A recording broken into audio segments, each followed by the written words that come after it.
Why land tenure and land security are key to the future of food. We covered the gigantic issues of land tenure, access and security a bit on the podcast, but never enough. In many places, land prices have risen continuously over the last 50 to 100 years and are no longer connected to the real productive value, let alone if you want to do any kind of regen agroecology approaches, and thus making it completely inaccessible for the next generation of farmers to enter. Making matters worse, way worse, is the average age of farmers, especially in the US and Europe. 62 in the US, which means retirement age. So what to do? With our guests of today, we focus on the first generation pioneering organic and biodynamic farmers who want to retire in the next few years. They've spent their lives building successful small businesses, often running community-supported agriculture, events, education, while feeding a lot of people. Then we have the next generation of capable farmers. They've done their training, spent years working on other people's farms, and want to get a place of their own. And I'm doing air quotes here on the own piece. They can never afford the market prices for the land. So what to do? One of the solutions lies in bringing the land in common ownership. Just like community-supported agriculture, the community should own the land as well. This usually means the farmer is willing to sell the land for a way lower price. And I'm talking way lower, like 50% or less than the market prices, which unlocks and enables so many possibilities for new generations to steward the land and feed a lot of people. And no, you don't have to be a hippie, a socialist, or a communist. This is now finally also happening across the US and in some cases even supported by the federal government. We check in with some of the leaders in the land ownership space and why there is suddenly so much momentum in a normally slow-moving space. This is the Investing in Regenerative Agriculture and Food podcast, investing as if the planet mattered, where we talk to the pioneers in the regenerative food and agriculture space to learn more on how to put our money to work to regenerate soil, people, local communities, and ecosystems while making an appropriate and fair return.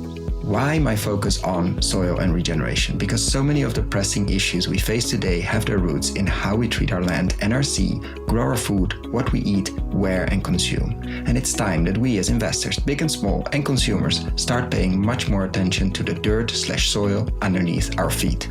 To make it easy for fans to support our work, we launched our membership community, and so many of you have joined us as a member. Thank you. If our work created value for you, and if you have the means, and only if you have the means, consider joining us. Find out more on gumroad.com/investing-in-regen-ag. That is gumroad.com/investing-in-regen-ag, or find the link below.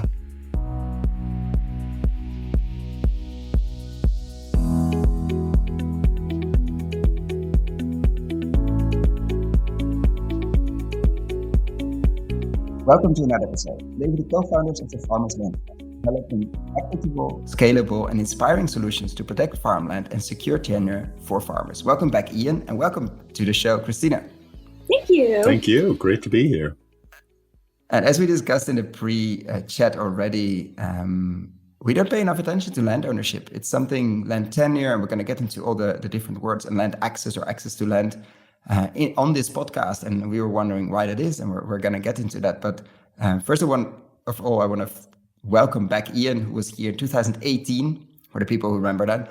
That's been a while, and I'm going to definitely link the interview we did back then in the show notes, and a lot has happened since then, so we're going to double click on that and see what you're working on now. But of course, I want to first welcome Kristina to the show and ask a question we'd like to ask everyone. What brings you to spending most of your awake hours focusing on land tenure, on farmers, the land side of things, and how to get, let's say, land into the hands of people that are managing it for the long run? What brought you to this?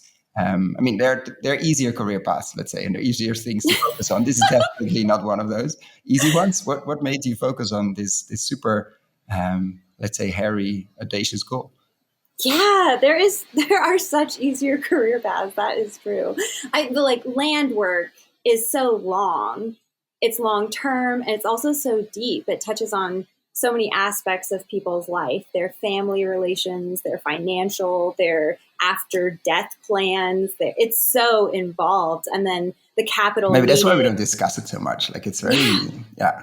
It is. Yeah. It's hard and emotional and difficult and layered. And land transition takes so many different aspects of work to complete. So bringing together all of not just the capital for funding needed, but the capital and resources needed as far as tax advice or legal advice, or, you know, it's just so much. But yeah, so how did I get here? What led me here? I didn't start in this sort of idea or headspace. Like, it was never in my life's dream that I was going to work on land access and land tenure and land security for farmers. I guess I started not on the focus of soil, but on the focus of food. I grew up in a food insecure household, which I guess is the educated white woman way of saying that I grew up hungry. But I think the food insecurity and like how we talk about that is like what's normalized, but I think it takes away the human element of like despair and tragedy and sadness that goes along with being a child who suffers from hunger and doesn't have the ability to go out and purchase food on their own or acquire food on their own. And,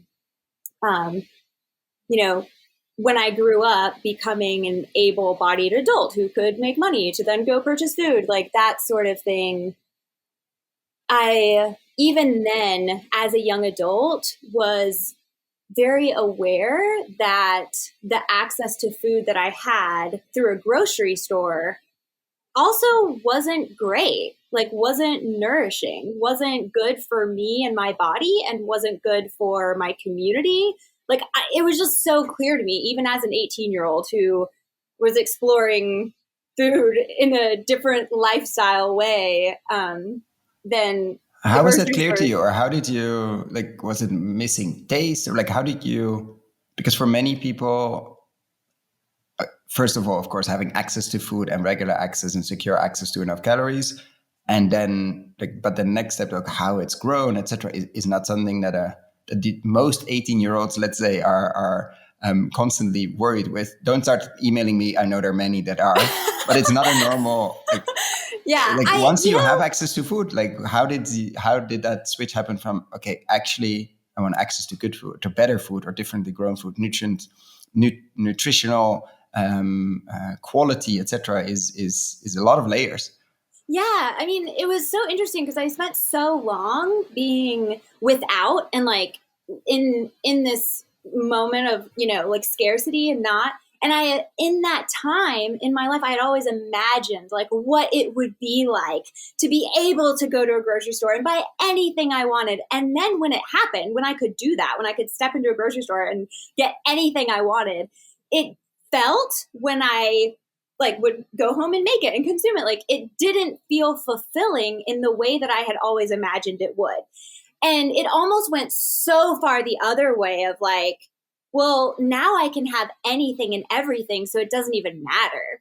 You know, like what is special or unique about it? Like everything in the produce aisle looks like plastic. Like it looks like a child's toy house where you set it up with those plastic little fruits and vegetables. Like it wasn't even, like it didn't feel real to me. It felt like we swung so far the other way that I'm laughing because I saw like a Barbie with she was, I think, yeah, that's how at I felt. the farmers market Barbie somewhere. I did buy it, don't worry. I think too. But that looked really plasticky, yeah, and Yeah, it represents the zucchini in the supermarket more or less, a bit smaller, but yeah. it was in that time frame too that like that was my life. Like, okay, I can go to a grocery store and get any food I want. But also I was volunteering a lot in food banks and soup kitchens and with a very radical food organization called Food Not Bombs. And so that's where I was spending all of my free time, was like in these places where people were hungry and we were trying to feed them. And the disparities between those were just so drastic to me. And, you know, it was through that it was like a moment of epiphany of like, I could just start growing food and then I could give it to all of these hungry people and I would have real food for myself. And never in my life had I ever been around a garden or anyone who grew food. Like it was fully an act of like radical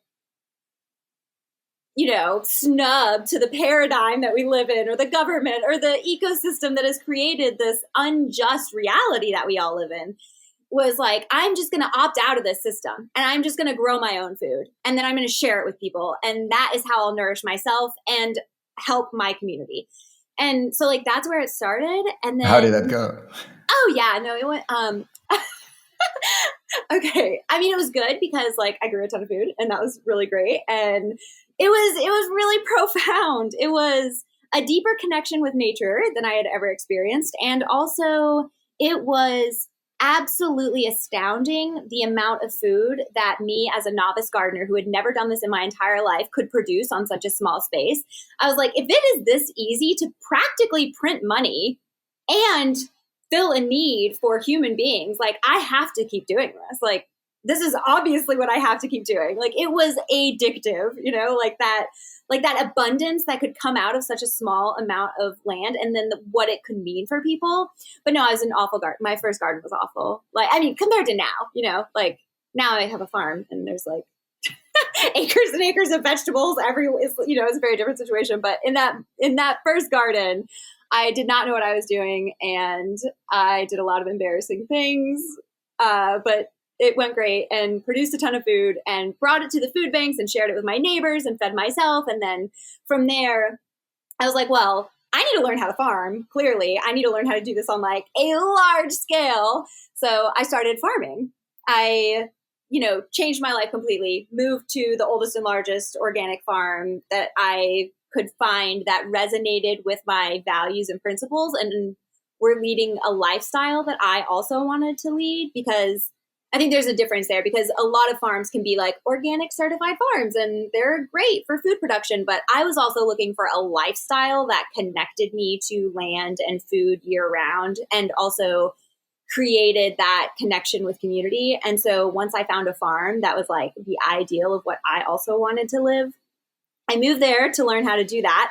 And then I spent several years there learning how to farm, how to manage a CSA, and many other aspects of farm and community communal supported living. agriculture. I think everybody knows, but just if you want to Google Thank it, you. and you Yeah. are like wondering, what is that? And so it's interesting you mentioned year round, actually, because many farms, even many large scale organic ones, are not meant to be around year round. Even in terms of work and in terms of lifestyle, it's very industrialized, very seasonal. And that's it, which is one of the big issues in agriculture. So what was that farm like? Was a considerable CSA? What kind of farm should we imagine? Yeah, it was, well, the CSA had a little over 100 members, and the farm hosted many events, including music festivals and workshops and educational events, and then regularly was open to other people who also wanted to learn how to grow food. Some really valuable aspects to me about it was that year-round component that you're talking about, because it wasn't viewed as just a way to make a living or just a way to turn a profit or this industrial thing. It was really viewed as a lifestyle around, how do I want to eat year round? How do I want to support myself nutritionally and spiritually, and ways of connecting to land and people. And so I learned how to freeze and can and ferment and, process all of my own food and saving it year round, but also like what things can continue to grow throughout the winter. And just, a lot of lifestyle, like really like how to eat like a farmer, yeah. And it was through that. So I spent many years there. How did land coming in there? Yeah. So then, so I learned how to farm. I'm like, I'm totally ready to go farm. I'm like, I can start a farm now. And I absolutely could not afford a farm. I absolutely was never, ever going to be able to afford to buy a farm.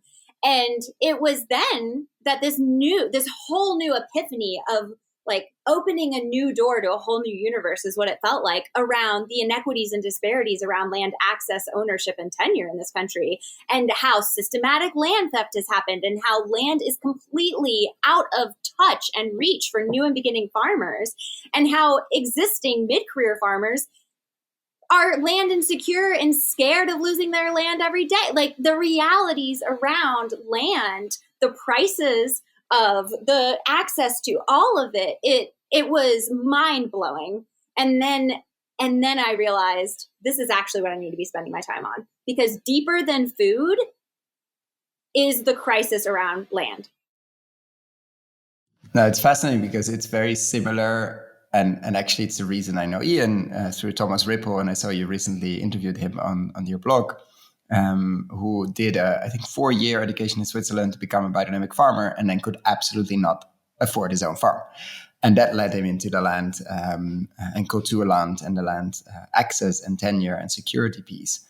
And then what? You this door opens to this whole new universe. Like, this is a massive underlying. Some call it, Wouter Veer, who we interviewed of Lenteland, calls it probably the reason why we're in this mess is private land ownership, and all of the other things that come out of that. I'm not saying that's true or we should go that far, but it's definitely one of the big drivers. So this door opens and you see, let's say the massive challenges with that.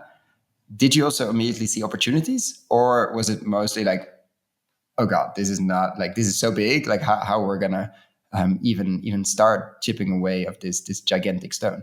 Yeah, I think some people see a huge challenge or see the root of all evil or see the issue and then like dive at it. And I am just one of those people. And I just can't, it's like once you see what is the root cause of all of these other systemic societal issues, you cannot help but want to do something about it.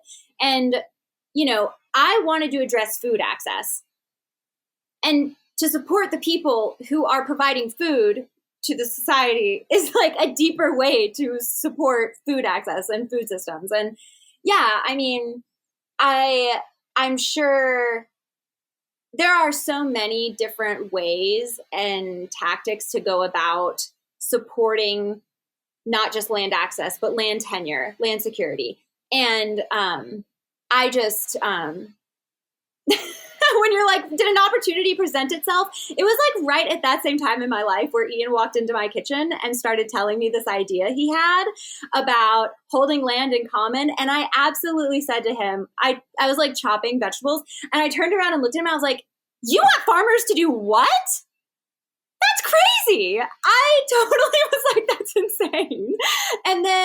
But then the more we talked about it and the more I learned about it, the more I saw like, oh, actually, this is a brilliant way to move capital and resources in support of individual farmers and farmer collectives and communities. Like, this is a brilliant way to bring together so many of the different aspects that are needed to do this huge lift of land work. And yeah, so really the opportunity that just like walked into my life was Ian and then I was like, we should work together. And he was like, no, thanks. And it took a little while of that, of being like, let me work with you. And then finally he was like, okay, fine. Let's bring Ian into the conversation, literally walking into a kitchen. How did that happen? And first of all, welcome back, Ian, on the show. What made you walk into that kitchen and then not wanting to work and then ended up wanting to work? Like, what's the story there? Yeah, great story. And how wonderful are you? Story. Yeah, I'm doing well and great to be back, and happy to dive in. So right, I had the opportunity to walk into Kristina's kitchen and enjoy a dinner because I was working with, kind of planning with this elderly exiting farmer who was thinking about the transition of farm, and that had been a lot of my work. I had at that point in time was running a private foundation that supported with capital and financial capital and my time and resources to transition farms, mainly that kind of elderly exiting farmers, organic, biodynamic, CSA farmers, transition the land into either community or next generation farmer tenure. And so I'd been talking about and kind of planning and envisioning with this older farmer, future of his farm. So came for a visit to discuss with him and then meet Kristina and her husband, who were next generation farmers at that point in time, and to kind of connect to these two generations, one that was, had been carrying forward and creating this farm and was discussing letting go, and one that was coming on to take over the farm and carry forward into the future of this farm. And so literally you were working on transition to help Kristina to get onto the land of this older retiring farmer. Right. And I kind of was doing that and had done that with a number of farmers around the U.S. and saw the difficulties in that, difficulties in personalities, relationships, capital needed, the business and real estate transitions needed. And I think maybe just my perspective, but I think perhaps Kristina was kind of excited for the idea, and this older farmer as well was excited for the idea, and not having done this before, thinking perhaps it was going to be easier to, for older farmer to let go and pass forward, and next younger farmer to take on and have autonomy and independence to grow their business. And I had just seen far too many times that it's not that easy, that there's challenges in the people, in the capital, in the time needed, in the details of things. And so I had tried many times that easier approach just with the individuals, and that led me to think about creating these nonprofit common structures to bring in this kind of neutral third-party organization that is kind of aligned with and carried forward by the community at large, kind of using the CSA model's community side to value more than the annual food production, but to value the long-term tenure and holding of that farm real estate, and that community as kind of the connection piece between the generations of farmers that are, letting go and stepping forward. And so that I felt was a really needed model to buffer the different sides and to navigate the process and to support and bring capital forward in different ways. So at that point in time, I'd done a handful of kind of one-off projects with this kind of community commons structure, and I had worked with this, one of the first two original CSAs in the U.S. That started, and they did not have land tenure, and that working with them helped to kind of inspire me, and it helped co-create this community-supported land tenure structure with them, and then it kind of trialed that elsewhere. So it had a few examples of how it worked and was successful, but it was still early stage. And what I came into Kristina's house, into the kitchen table describing, was kind of taking these one-off projects and creating this kind of national example and model of, and launching out with multiple commons around the country with diverse examples of farms and farmers and communities, and that feeling there was a national U.S. interest in this and a real need for this because of the kind of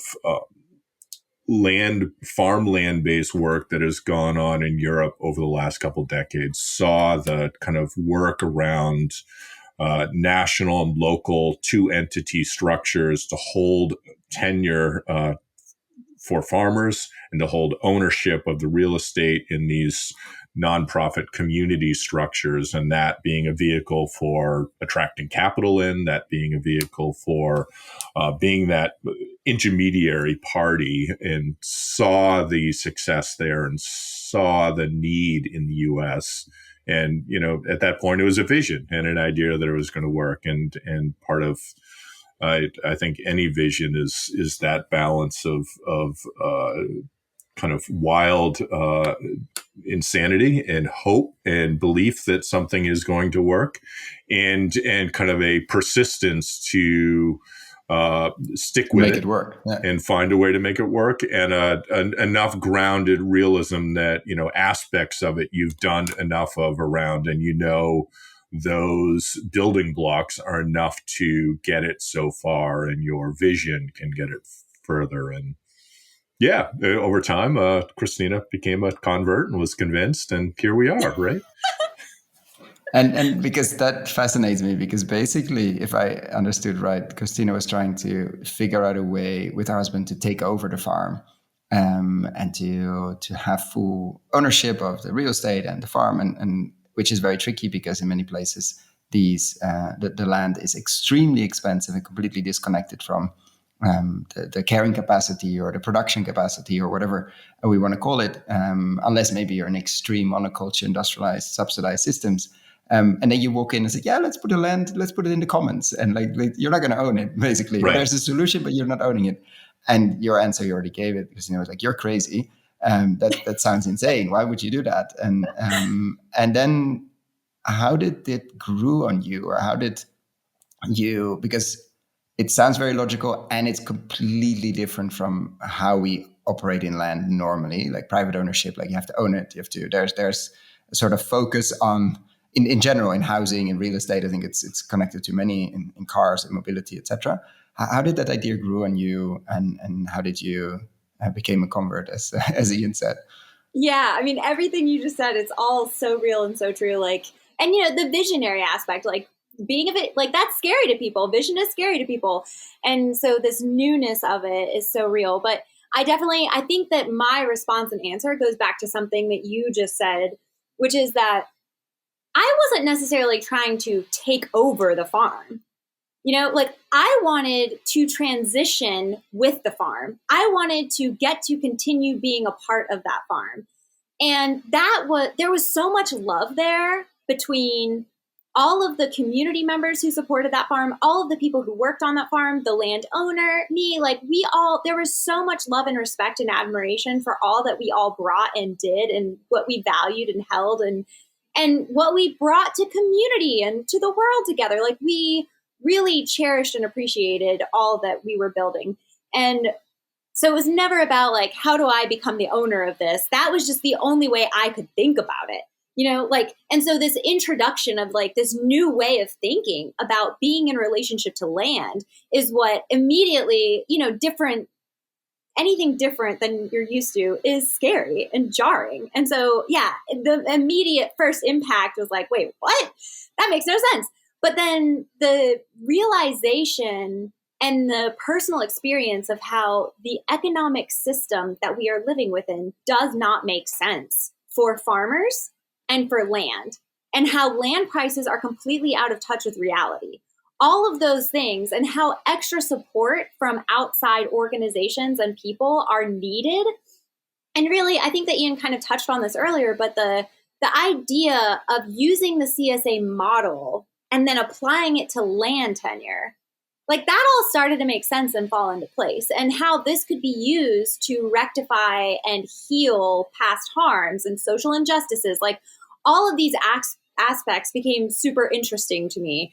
And then it was like, yeah, like clearly we can't do this by ourselves. Like we've been trying, we want to, but it was just so clear that all of these other supports and these legal structures and these opportunities for capital to flow in different ways were going to be much more supportive than us just trying to figure it out on our own, when that's what all of the other farms, the 37 that close every single day in this country, and all the other acres, the 2,000 that are lost from agriculture, like they all tried figuring it out on their own and they couldn't. And I didn't want it to be lost to that. And so, but then it grew beyond myself, like becoming aware of this and getting to see and be a part of this work.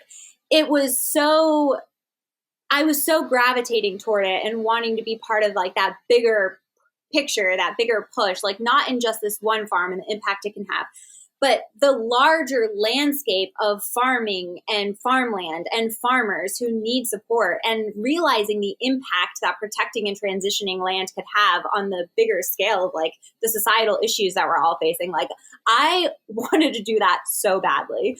And yeah. And so how did it get then? Because you said, both of you, like people have been trying, and you've been working with people on a one-off project after project, which you probably could do for the rest of your life, because there's so many, especially now, biodynamic, original biodynamic, organic people that are getting to that, or actually are in that retirement age and don't want to sell to a developer and don't want to, but that's like, how do they transition generational wise, land wise, real estate, living, pension, all of that. There's a whole group now. Like you could be doing that easily every day of the week for the next X years. How did that then transition to the Farmers Land Trust into like how do we do this more on a systemic, structured almost way to not just do one-off. What was the solution? What is the solution, or what are you getting to do that at scale? Because that's always not my issue with my challenge with the land ownership and access and tenure. Like, how do we get to things that move? Because you mentioned at the beginning, this is slow, but still we need to move a lot of land over the next 10 years, and a lot is lost every day. 37 farms, as you mentioned. Like, how do you dance with that tension of okay, one farm at a time, but we should do 37 a day, which is tricky. Yeah, I think part of it for me was that so my work years ago that I mentioned was with this private foundation, and so up until the last 3 or 4 years of my time with the foundation, the founders had no interest in website. They never had interest in social media. They had very little interest in kind of communications out. And a few of these kind of one-off projects that I mentioned, like with that original CSA in the U.S., with a few new American incubator farms here in the Northeast in New England, we began to kind of partner with press to tell stories and also layer in crowdsourced philanthropic fundraising, both as a way to raise capital towards that transition, but also as a way to broadly engage community at large in giving some money, but more so in just engaging, doing something tangible to care about a project that could, their dollars could actually make a difference to transition land into community. And that partnership with press and storytelling just amplified each of these projects so significantly that it was just a real awareness awakening for me that, that grounded one farm at a time work only has so much of a impact. The ripple is minimal beyond that community that it serves. But if you can partner that on the ground work with storytelling, we can begin to change awareness of so many more and begin to build a new narrative. And so a handful of years ago, I did a podcast with this woman, Heather McGee, who frames this as, we are, our beliefs and how we operate are all founded in the stories we're told. And we need new stories.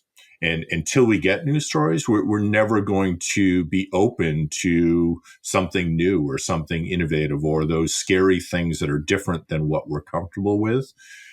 So, the tangible on the ground projects are good in the local community, but to partner with communications and storytelling can ripple out, around the country, around the world. We've seen it with a number of projects since. And so really that's my work has always been on the real estate, raising capital, bringing parties together in that transactional work. Kristina's school and work before we connected was all communications based. So our partnering in this work to equally prioritize communications, storytelling, raising awareness, and the transactional work of real estate and capital movement together, it becomes so powerful. Yeah, I'll just add that that those one-off projects, it's so important to do that. And then to share those stories out, then people are able to see themselves in those. And our focus has really been on doing different projects around the country that all touch on different aspects of community, of land, of type of farming, of geographic place, of type of land ownership structure, like all of these different things that then other people see an aspect of themselves in, and then they start to think, I can do that too.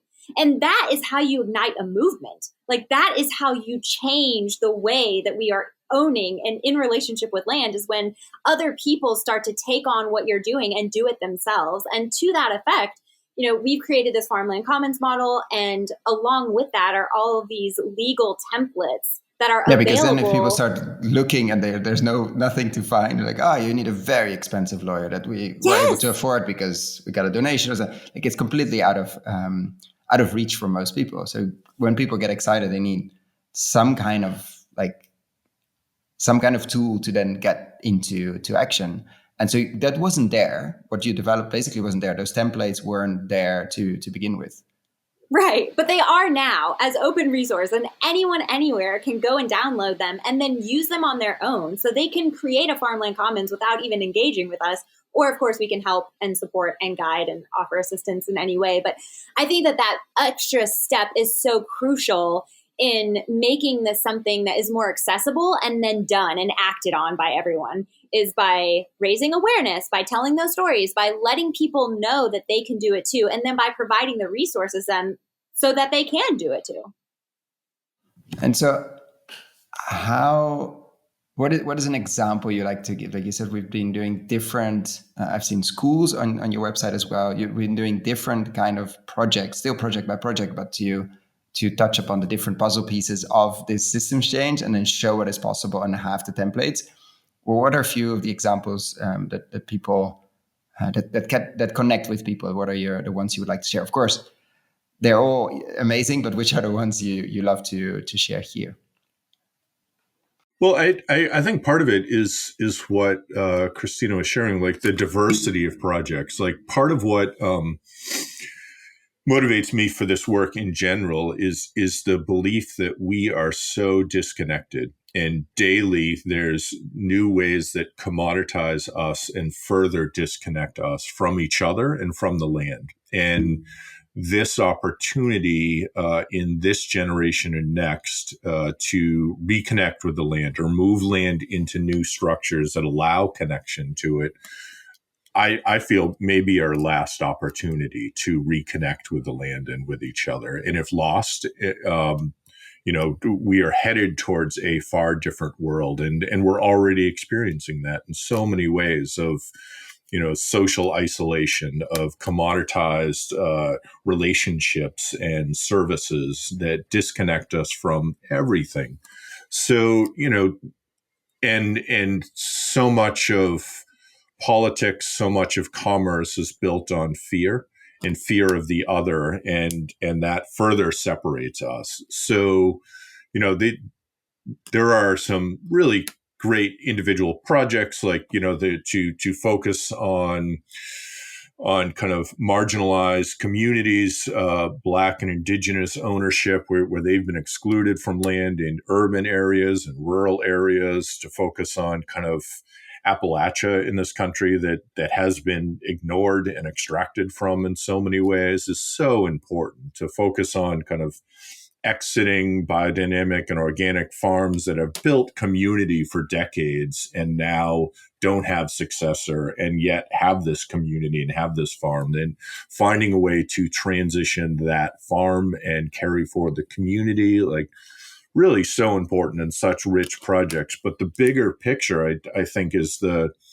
diverse differences between these projects geographically around the U.S. and the communities, the people, the land, the agriculture served by these, because it represents such distinct differences that in so many ways are polarized against each other because of so many systems and forces that exist in this country. But if we're doing this all around a shared value system for these farmland commons that embed in them values for land, for agriculture, for relationship, and carrying that forward across all of these, it's building some shared values in very polarized, distinctly different areas of the country, and that builds connection. And I think that connection is probably the most important thing we can do in our lives in this work.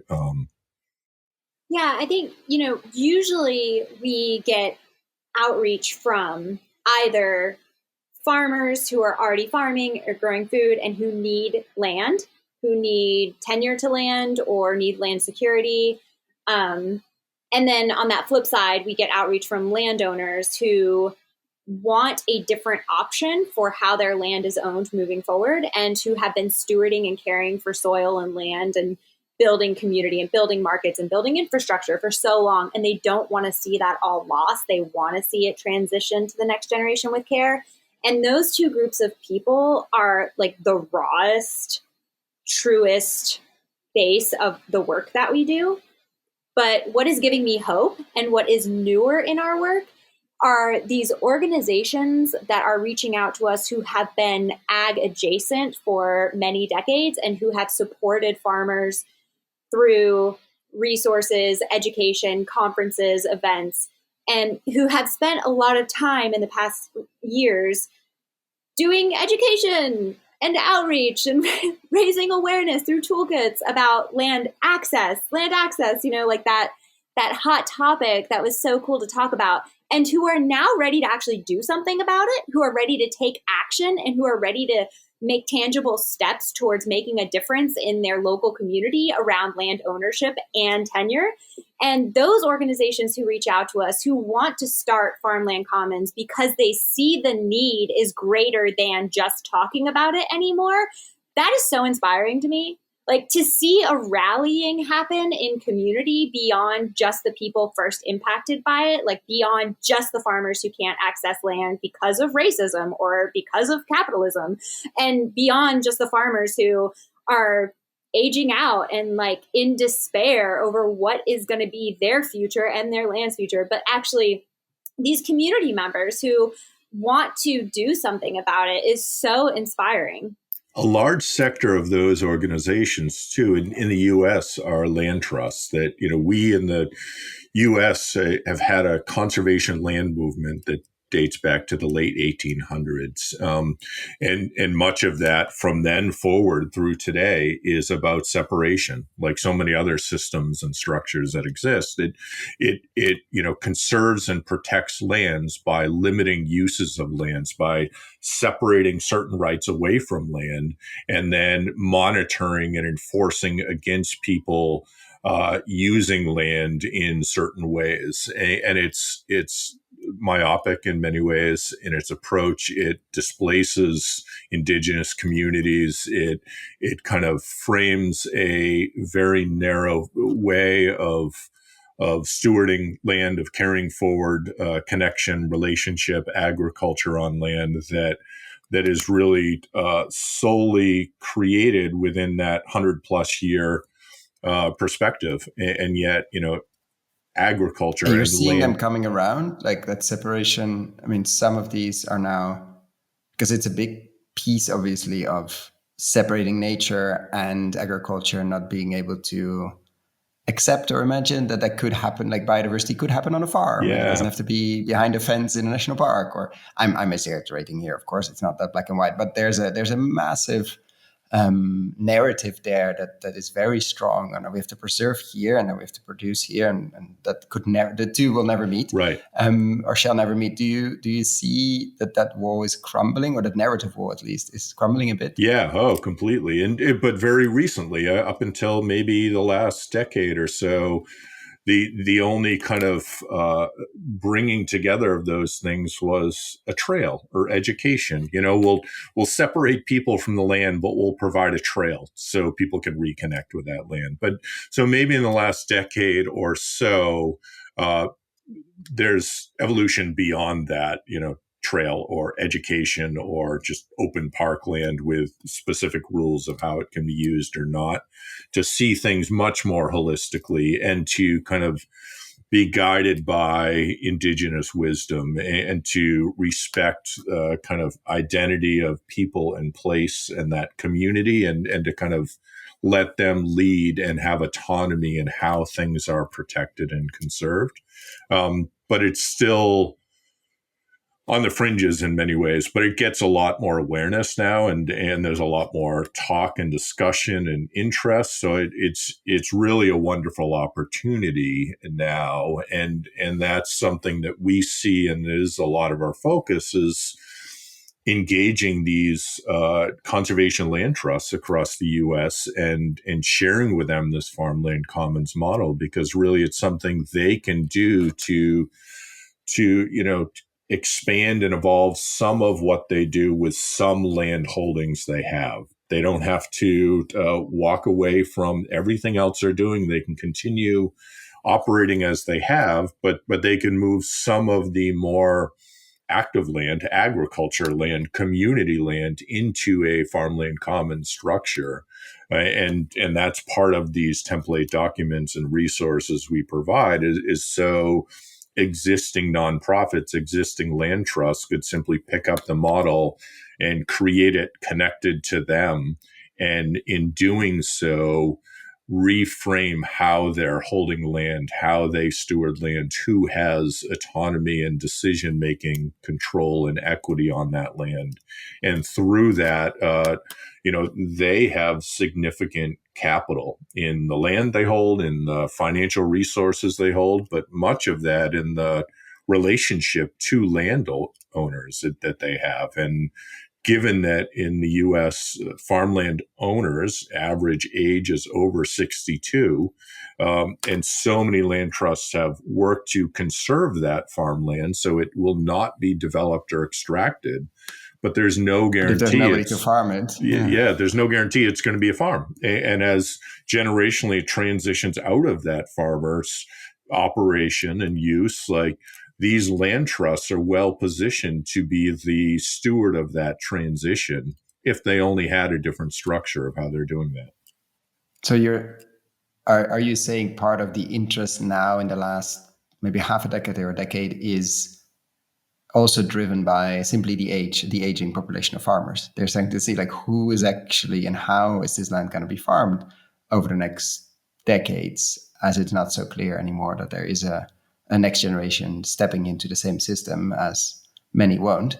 And actually another question, do you see enough farmers to fill those shoes? Like is on the, I'm not saying demand and supply, but on the how big is that group of new generation farmers like Kristina that wants to and is able to, that has the training, because many people want to. We've all seen the stories and know the stories of people burning out on a market garden. It's hard work. You can make it work, but it's everything in farming is hard work. Like how big is that group, and do you see any challenges there in terms of, okay, we've now have land in common, who's actually going to farm that day to day, and who steps into those shoes? Yeah, I mean, this is a topic that comes up very often because there are so many aging, retiring farmers that just Ian and I talk to even that say on repeat, we just can't find anyone to come farm this land. And then every single day, within hours of that, we'll talk with young and beginning farmers who are like, we can't find any land. We need land. We're farming already, but we're not on land that is secure. We don't have long-term, it's such a funny thing where, like, I mean, you brought it up in like a kind of case of humor of like the supply and demand, but like, we see it. There is enough supply. There is enough demand. But like making those pieces work is what is tricky, because I think that our culture, our westernized culture, has this idea of independence and this thing about like, I have to create my own thing. And that is a mismatch for aging, retiring farmers who are wanting to pass their legacy on. Like there's a clash there of, you're saying many want to start, or we have the idea of, I want a clean sheet and I build a sheet of paper and I build everything from scratch. Right. Good luck, first of all. And second, probably not the best thing to do. Right, exactly. Completely. Like it's so much harder to start with raw land and to build a farm than it is to be given an existing market, an existing farm that has had soil built over decades and fencing and roads and barns. Like that is such a valuable thing to transition, let alone the things that these older farmers know and the wisdom that they have to share. Like that is all of such value. But the clash of it, of like wanting to start your own thing and then this older generation wanting to pass theirs on, like that's so difficult. And then add in the personal dynamics, like personalities are hard. Typically the type of people who are drawn to farming are very strong-willed, independent people who, want to do things their way as it is, and then add in people who have already been getting to do whatever they want for 40 years on a piece of land, who feel like the king or queen of their domain. Like that's hard. And then the geography of it, like farms are set in a place. You cannot move them.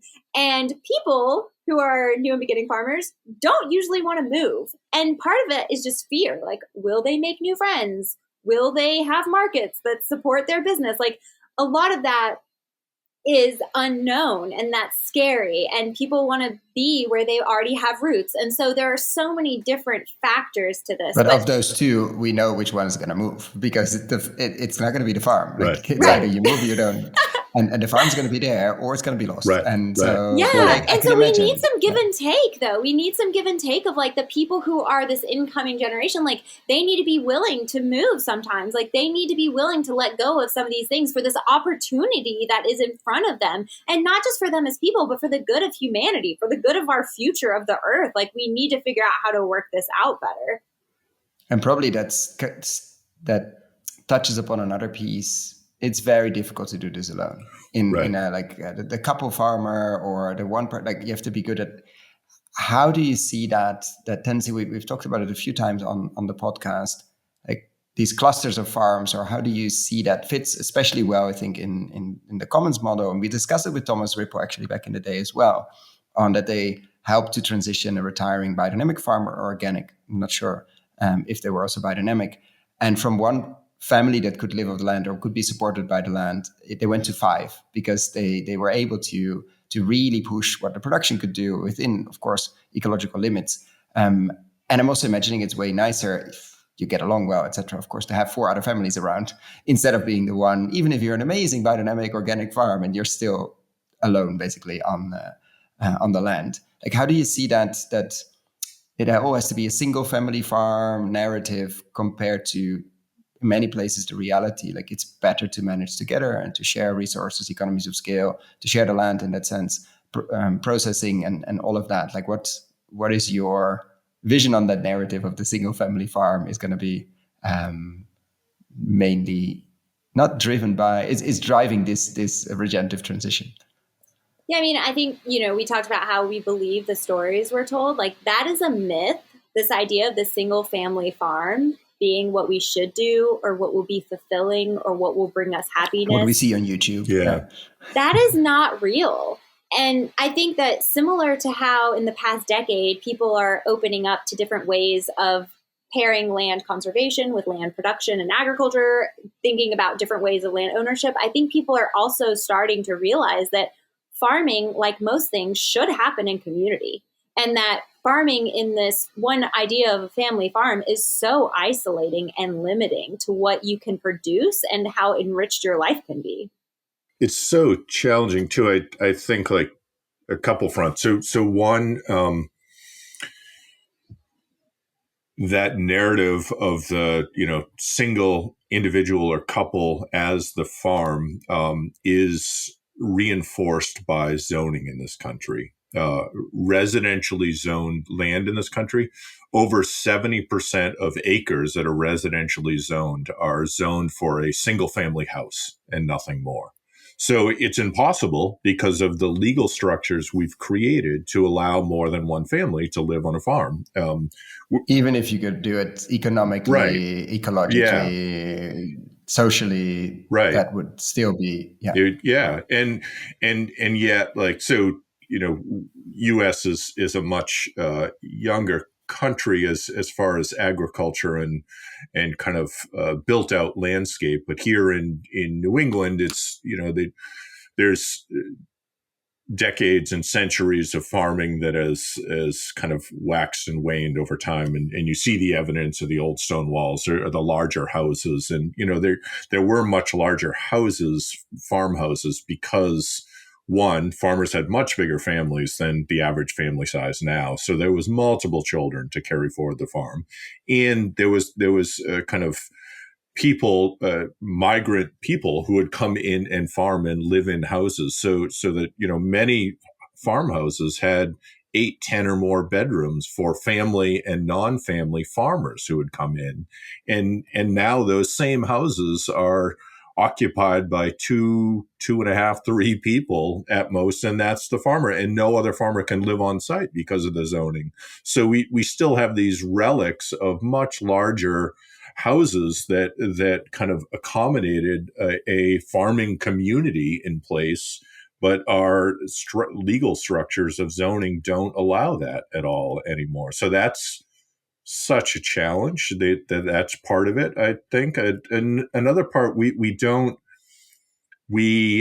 people in general don't act until things are a crisis in so many ways, and it's a reaction, at the last 11th hour at that in so many ways. So, many farmers are not willing to consider letting go until they're forced to because of some life event or something.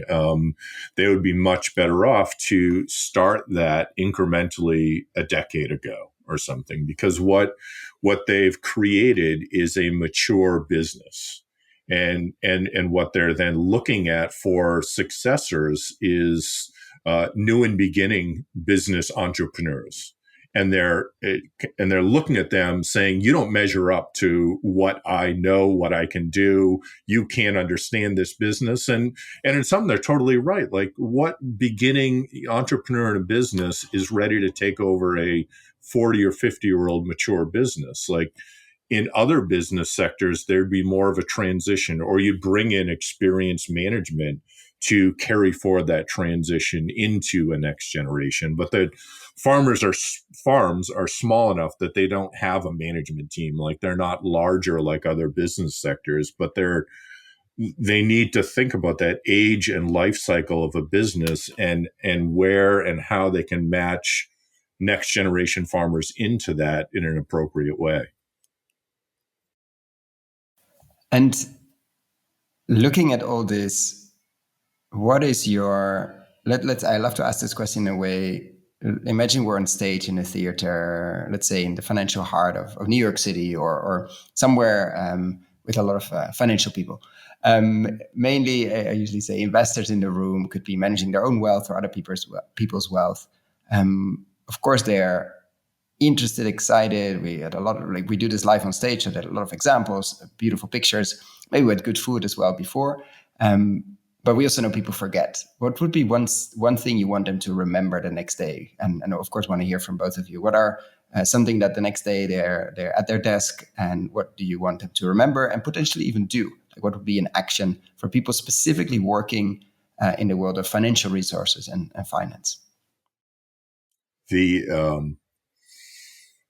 Our narrow focus on financial capital at the exclusion of all other forms of capital is destroying the earth and ourselves.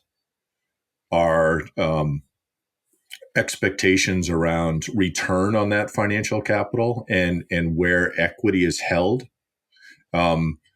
creates a gross injustice to people and planet. And we're at these multiple points of crisis, so whether climate, whether demographics, whether, on and on. And we only have so many years of topsoil left on this planet. Like, we need to change course before it's too late. And that's rhetoric that so many people say, and it does not sink in much. But, it's. And you, Kristina? Yeah, I have been a biodynamic farmer for 10 years now, or 12, or wow, time eludes me, but a while. And as a regenerative farmer, the people I work with, we give more to the soil and to the land than we take. And that is just standard. Like, that is how we are able to create such abundance and beauty in the land and in the food that we take out of the land and in the food that we give to the community, and also in what sustains us as a farm business. And I hear this term regenerative finance, regenerative investment all the time. And I just want people to think about that idea of regenerative actually means that you're giving more than you're taking. And when we talk about investment, we're talking about getting more than we give. And those things just are not the same. And I don't see how we can even try to pretend like they are anymore. If we are going to create abundance and beauty and to actually change the paradigm and the systems that we're living in, we all need to be willing to give more than we're going to get back. And what would you do if we flip the conversation? Let's say you're in charge of a crazy amount of money. In this case, I mean, it's been losing a bit of its amount because of inflation, but let's say $1 billion. And you have extremely long time horizons, but it is an investment. Like at some point, in some shape or form, it needs to come back. People have used it for lobbying as well when I asked this question. But let's say, and I'm not interested in exact amounts, and of course, it's not investment advice, but what would be buckets you would focus on? I'm interested in how people prioritize if they have, in this case, almost unlimited resources. What would be, for both of you, of course, your focus areas if you had a one with 9 zeros, with a lot of zeros, basically? Farmland as a permanent investment with the annual returns being non-financial returns to the investors. And would you just basically go out and buy, or how would you use it to because then it's not going to be done, it's not going to be finished quickly, but still it's going to go fast because of these crazy prices. Like, how would you use it for the max amount of impact? Right. So go out and acquire fee title ownership of farmland, and use some sort of metric where it's a percent of market-based price. So, it's not buying farmland on the market, it's not paying market price for it, but it's seeking out landowners who are willing to sell for 50% or less of market price. And it's clustering it in a handful of hubs around the country. So it's not scattershot everywhere. It's selecting a few regions that, thinking about things like climate collapse, thinking about things like water resources and climate migration, like where are those areas that farmland is more affordable now and natural resources are abundant and it's fairly safe in the face of these climate collapse events, and buying up fee title interest in significant farmland in hubs around those areas that are close enough to people and community, that are close enough to kind of other hubs to think about kind of interconnected regional food systems, and this being the land base for them. And sorry we'll get to you, Kristina, but what do you mean by fee title or fee? What does that so mean? What is different compared to just purchasing it? No, same. So the ownership as opposed to some. And then fractional. asking the tricky one: how do you get farmers? We've covered it somewhat, but are people willing to sell for much lower than the official? And I'm doing air brackets here because official doesn't mean anything, but the crazy land prices that are quoted and that are sold for actually at the moment. Like how do you get people to let go for much less or little compared to what they might were dreaming of or might have heard from neighbors and things like that?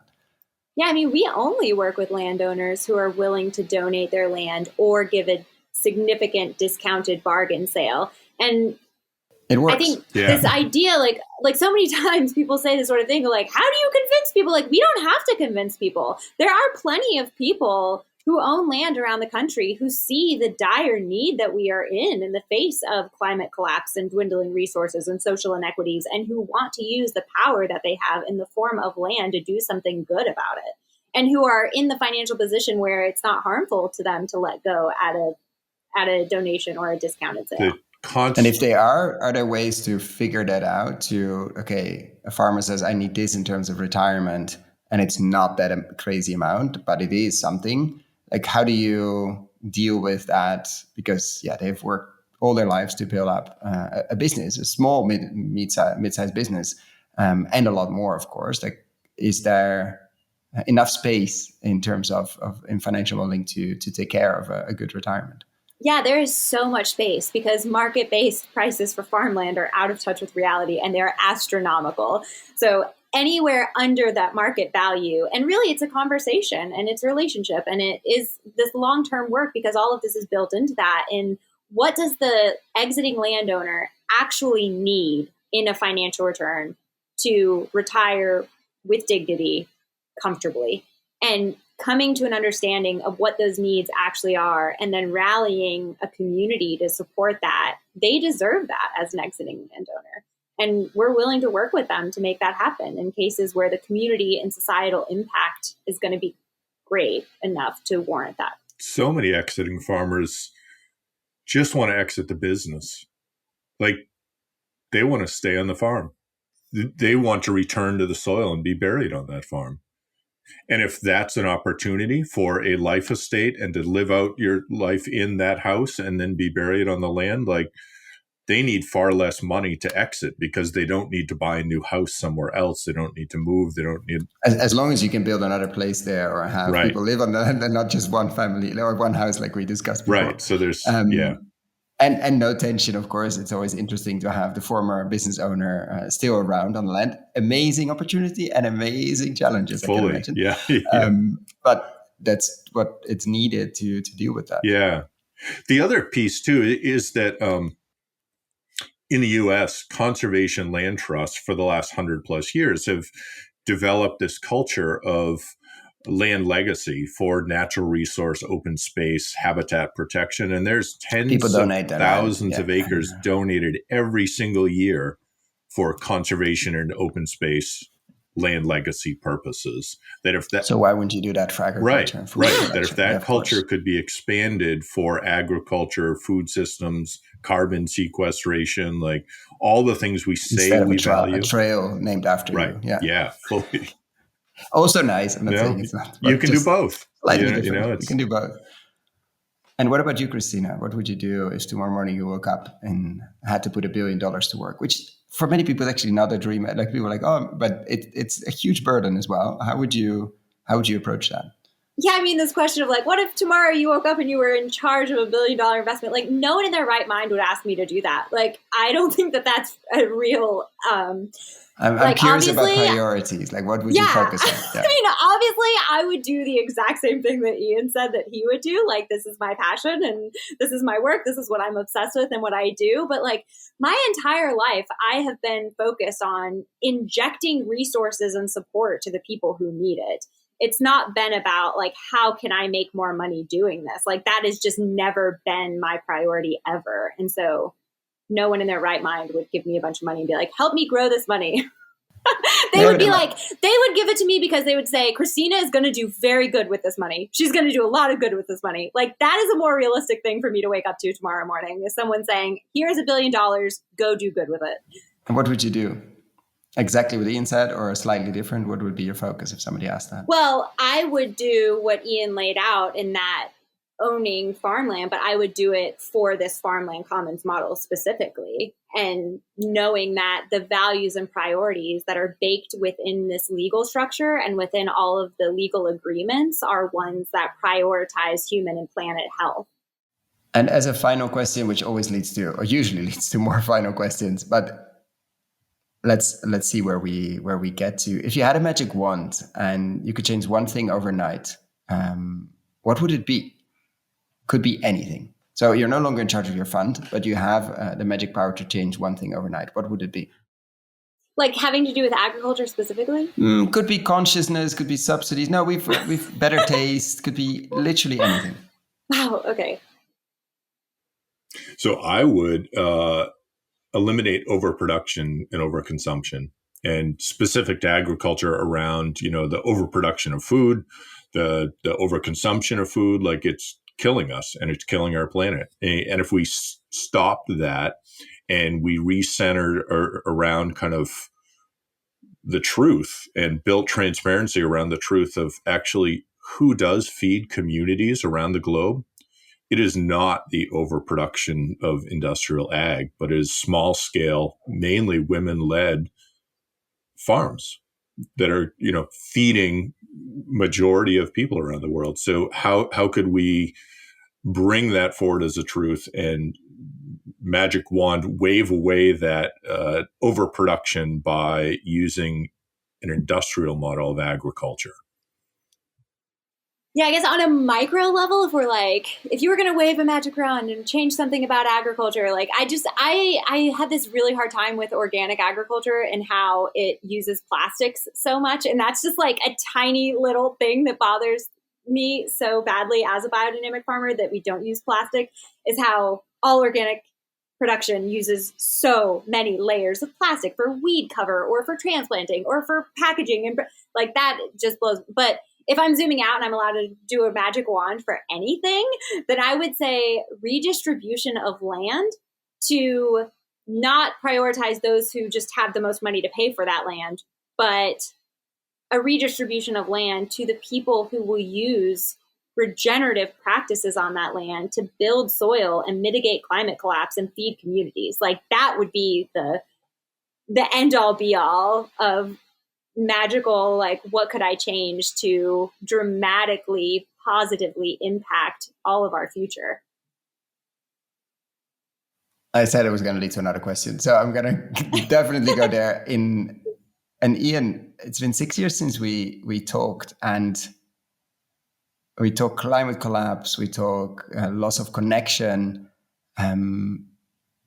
What has changed since then, or what keeps you optimistic, or what keeps you going on? Let's say every day to work on this. We also talked about this is the last chance we have to transition a lot and to create a more abundant future. Has things changed in the last 6 years? Have you seen? I mean, we talked about the conservation trust. Other signs you're seeing? You've been in this space for quite a while. What have you seen?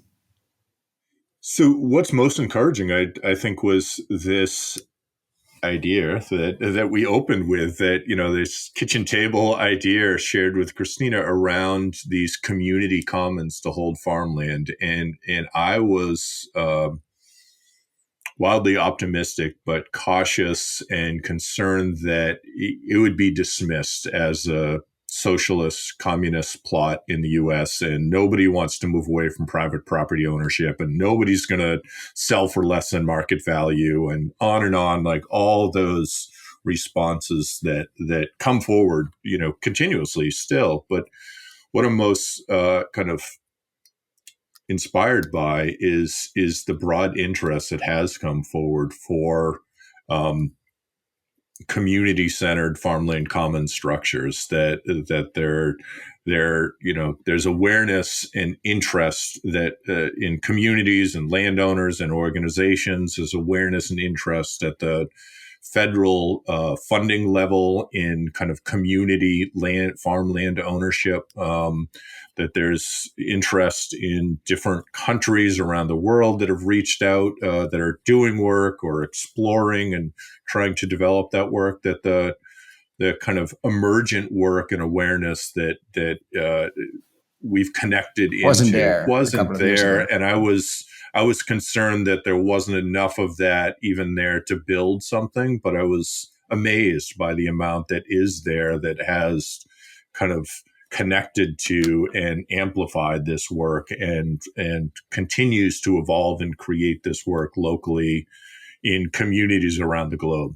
And I think that, we're just at the beginning of kind of initial proof of concept, but building things now to scale, us, but also many others who are doing this, building things to scale with some longevity to them, to begin to prove the impact they can make, that focus on the land, and that land tenure piece can eliminate so many other challenges we face, and financial kind of funding needs. Majority of the farm bill in this country funds like food security programs, that if a fraction of that was given to, that $1 billion to acquire farmland, like we could incrementally shrink that dollar spent on food security.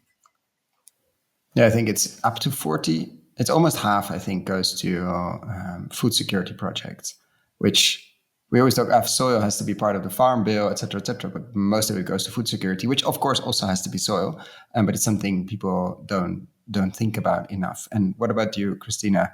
In the 12 years you've been farming biodynamically, I can say what gives you hope or optimistic, but what drives you in that sense? What have you seen amongst climate collapse, disconnection, et cetera, from almost everything?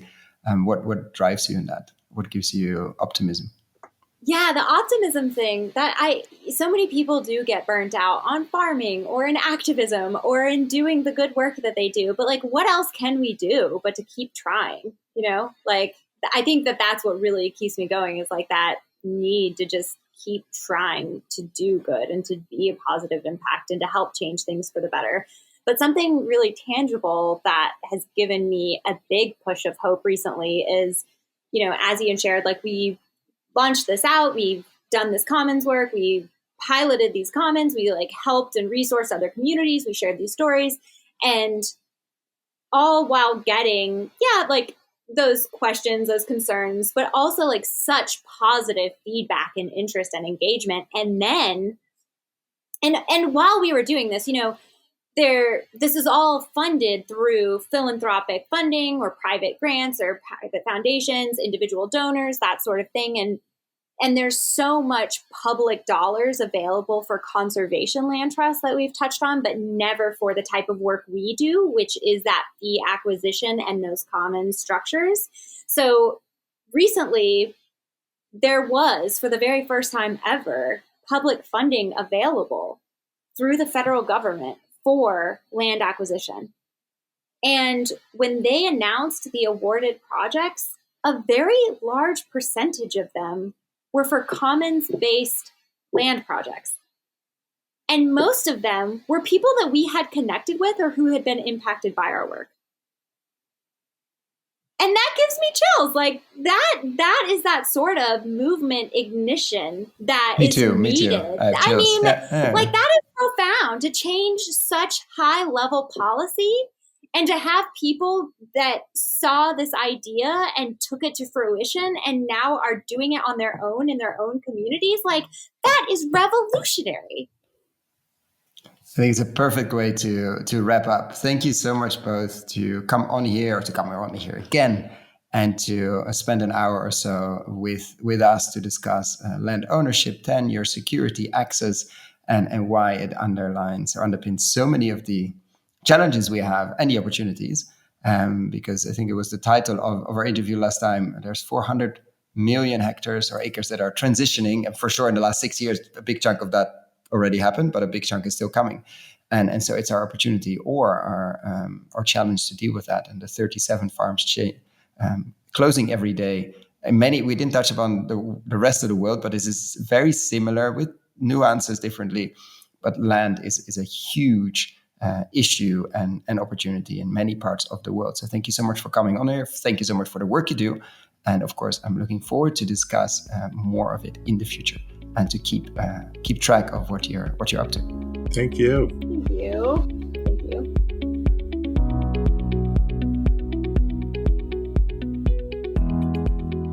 Thank you so much for listening all the way to the end. For the show notes and links we discussed in this episode, check out our website, investinginregenerativeagriculture.com/posts. If you like this episode, why not share it with a friend or give us a rating on Apple Podcasts? That really helps. Thanks again and see you next time.